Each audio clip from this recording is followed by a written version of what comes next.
Est-ce que vous avez déjà remarqué que le monstre que vous craignez le plus finit souvent par porter vos propres vêtements ? J'ai passé une grande partie de ma vie à hurler pour ne pas être dévoré par les autres, sans voir que c'était moi qui tenais les crocs. Je vais vous raconter le soir où mon monde a basculé. C'était un lundi de janvier, l'un de ces jours où la réalité s'effiloche sous le givre pour laisser place à un mystère qui m'attendait depuis toujours. Je vous promets qu'après avoir traversé cette forêt avec moi, vous ne regarderez plus jamais vos propres colères de la même façon. Ce soir-là, j'avais cette boule familière au creux de l'estomac. Vous savez, cette sensation que le monde est un étau qui se resserre et que si l'on ne montre pas les dents, on finira broyé. J'avais passé ma journée au bureau à me battre, à imposer mes idées, à surveiller mes arrières. J'avais l'impression que si je baissais la garde une seule seconde, on me volerait ma place, mon respect, mon oxygène. J'avais le regard fixé sur l'écran de mon téléphone pendant que j'attendais l'ascenseur.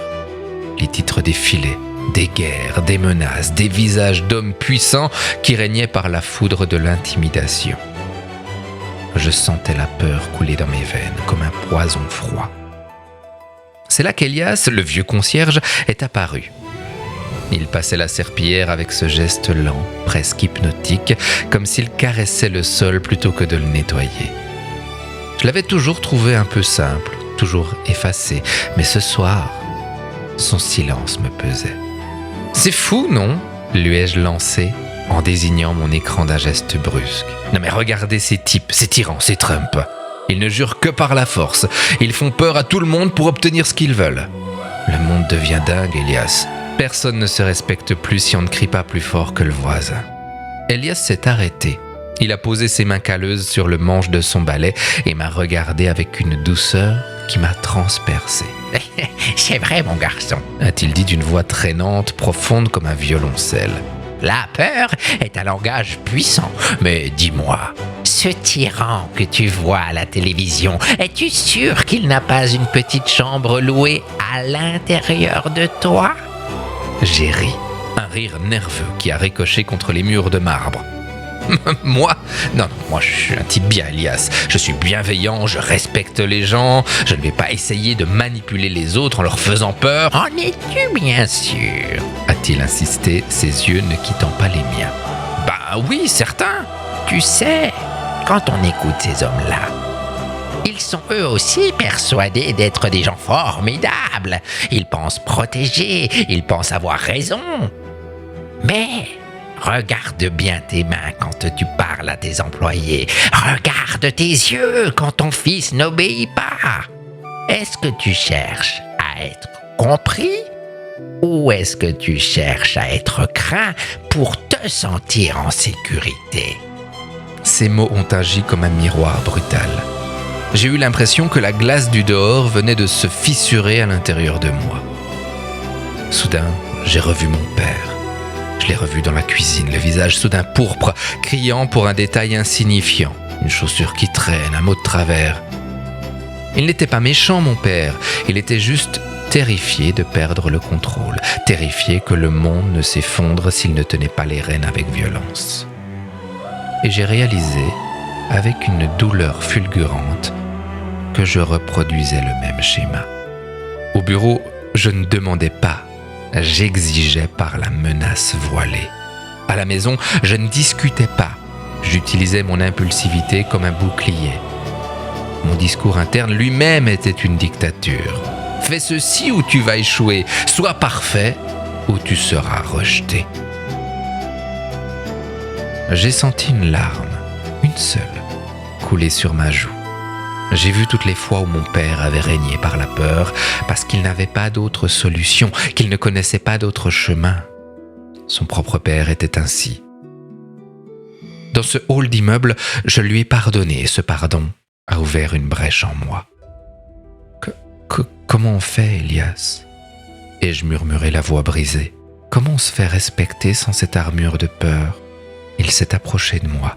Il sentait le savon de Marseille et le tabac froid, une odeur rassurante. Il faut aller se visiter à l'intérieur, mon garçon.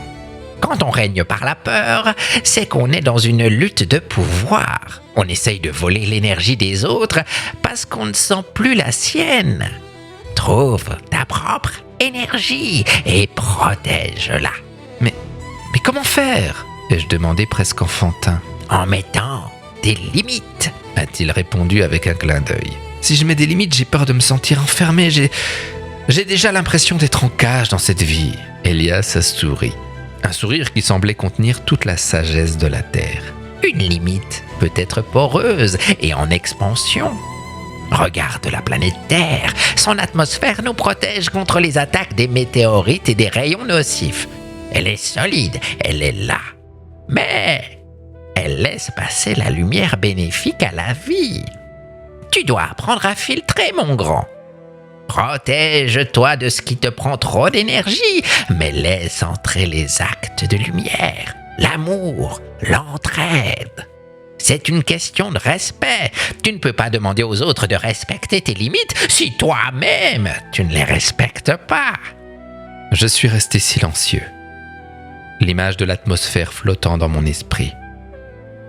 Comment je fais pour connaître et poser mes limites d'une façon saine ? Ça demande d'écouter ce qui est juste au plus profond de toi, a-t-il dit en s'éloignant vers le fond du couloir, sa silhouette se fondant dans les ombres. Écoute ton être, il t'appelle. Je suis rentré chez moi, mais le silence de mon appartement m'était devenu insupportable. Les murs semblaient vibrer d'une fréquence nouvelle. Dehors, la lune de janvier se levait, immense, parfaitement ronde, comme une pièce d'argent pur posée sur le velours noir du ciel. En marchant vers ma fenêtre, je me demandais comment écouter mon être. Et là, une voix profonde, calme, a résonné à l'intérieur de mon crâne comme si elle venait de mes os. Je t'attends dans la grande forêt de Bouleau, à minuit pile. L'hésitation n'a duré qu'une seconde. J'ai repris mon manteau et j'ai roulé vers la lisière de la forêt, là où la ville s'arrête brusquement, pour laisser place au vide. À mesure que je m'enfonçais dans les bois, la civilisation disparaissait. Le bitume laissait place à un tapis de feuilles gelées qui craquait sous mes pas comme du verre brisé. Les choses sont devenues étranges.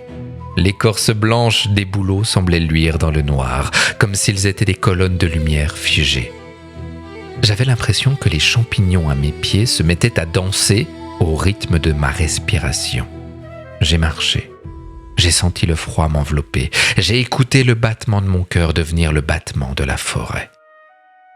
Les arbres ne me regardaient pas, ils m'observaient. Ils étaient les témoins de mon arrivée. Plus je marchais, plus le silence devenait bruyant.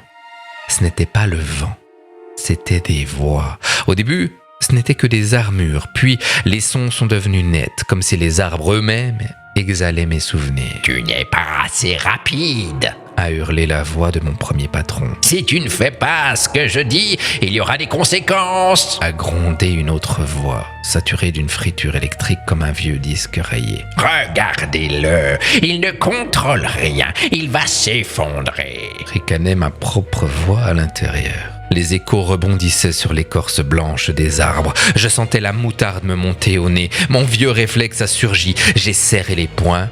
J'ai pris une grande inspiration et j'ai hurlé dans le noir. « Taisez-vous ! Taisez-vous tous ! C'est moi qui commande ici. » Mais mon cri n'a rien arrêté. Au contraire, les échos sont revenus vers moi plus forts, plus agressifs, portés par une bourrasque de neige fine qui me cinglait le visage. « C'est moi qui commande ici !» hurlaient les arbres en se moquant de moi. Je me suis arrêté, haletant. Mon cœur cognait contre mes côtes comme un prisonnier contre sa grille. J'ai réalisé que si je luttais, je nourrissais le bruit.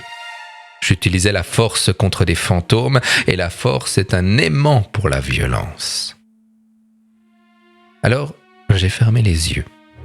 J'ai laissé mes bras retomber le long de mon corps et j'ai décidé de ne plus crier. J'ai décidé de marcher, simplement.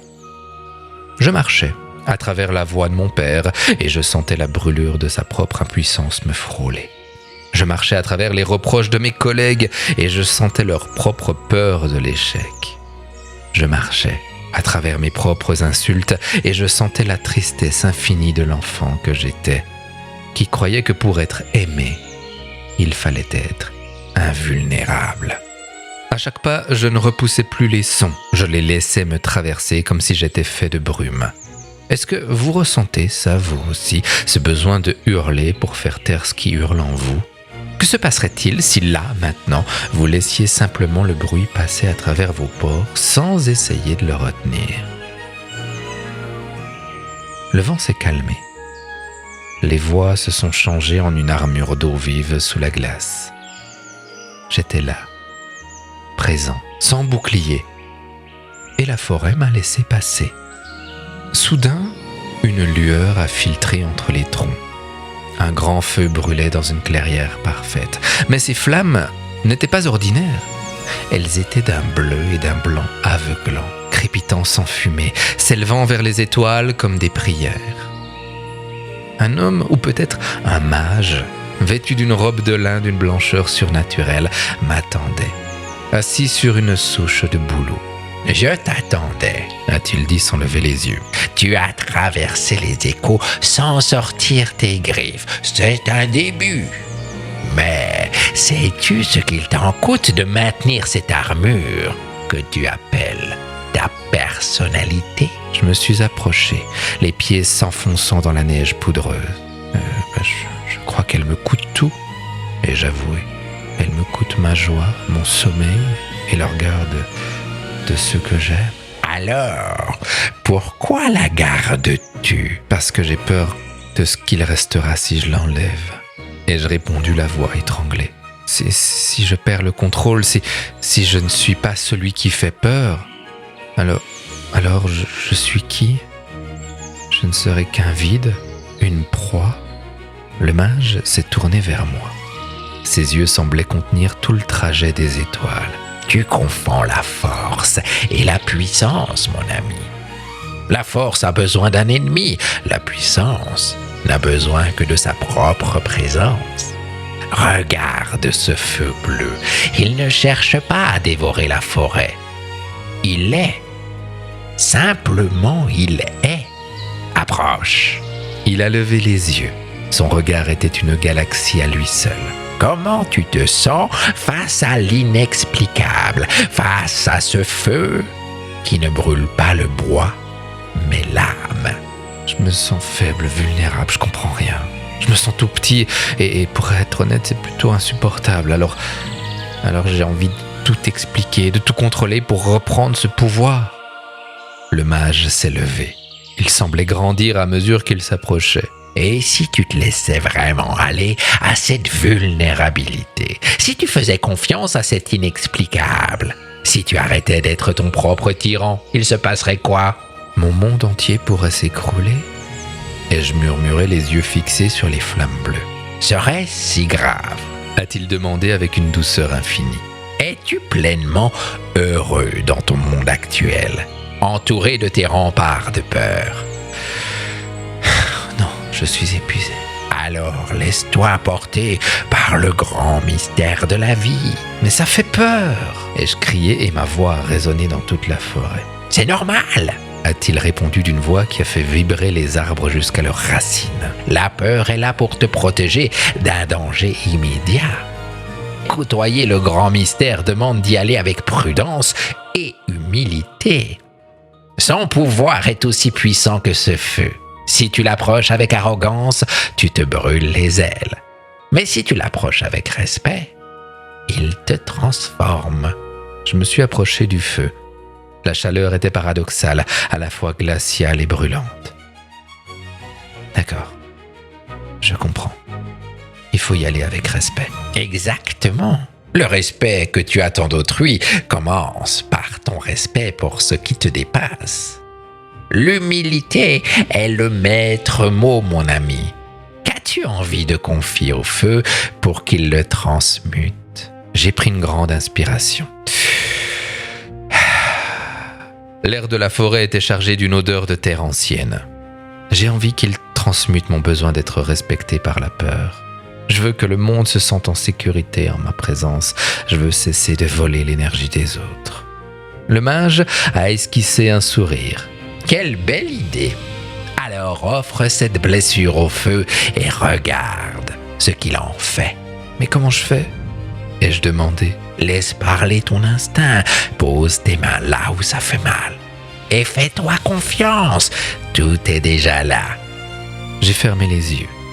J'ai placé mes mains sur mon ventre, là où la tension était la plus vive, une boule de fer froid et noir qui semblait peser des tonnes. J'ai visualisé cette noirceur, cette vieille colère héritée de mon père, cette armure de tyran qui me servait de peau. J'ai plongé mes doigts mentaux dans ma propre chair. J'ai saisi le bord de cette plaque de fer noir. À l'instant où j'ai essayé de la décoller, une douleur fulgurante a traversé mon corps. Ce n'était pas une douleur physique, c'était une déchirure de l'âme. Je ne peux pas. Ça fait trop mal, c'est collé à moi, c'est moi. Si j'enlève ça, je vais mourir. C'est ton ego qui dit ça, a répondu le mage d'une voix de tonnerre calme. Il préfère que tu souffres dans ton armure plutôt que tu sois libre dans ta nudité. Allez, tire encore! J'ai hurlé à nouveau. J'ai senti chaque fibre de mon être résister. J'ai revu le visage de mon père, son regard désespéré derrière sa colère. J'ai compris que ce fer noir était le seul lien que j'avais avec lui. Le lâcher, c'était le quitter. C'était accepter qu'il avait eu tort. C'était accepter d'être différent.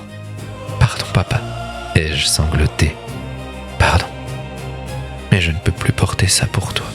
Dans un dernier effort qui m'a semblé durer une éternité, j'ai arraché la plaque. J'ai eu l'impression que l'on m'enlevait la peau. J'étais à vif, exposé, tremblant de froid et de terreur. J'ai jeté cette masse informe et sombre dans le feu bleu. À cet instant, le feu a rugi. Il est devenu d'un blanc étincelant avant de virer à l'orange et au rouge le plus profond que j'ai jamais vu. J'ai ressenti une chaleur immense m'envahir de l'intérieur, partant de mon ventre pour m'irradier jusqu'au bout de mes doigts. C'était comme si toute ma lignée paternelle, tous ces hommes qui avaient cru devoir être des rois de terreur pour ne pas être des esclaves, se trouvaient soudain libérés de ce fardeau. Quand j'ai ouvert les yeux, le mage avait disparu. Le silence était total, mais ce n'était plus le silence de mort du début, c'était un silence plein. Une paix monumentale s'était installée en moi. J'ai compris à ce moment-là que si ma parole était alignée avec ce que je ressentais profondément, si ma limite était posée avec justesse, je n'avais plus besoin de convaincre personne. Je n'avais plus besoin de crier. La justesse émanerait simplement de moi, comme la lumière émane du soleil.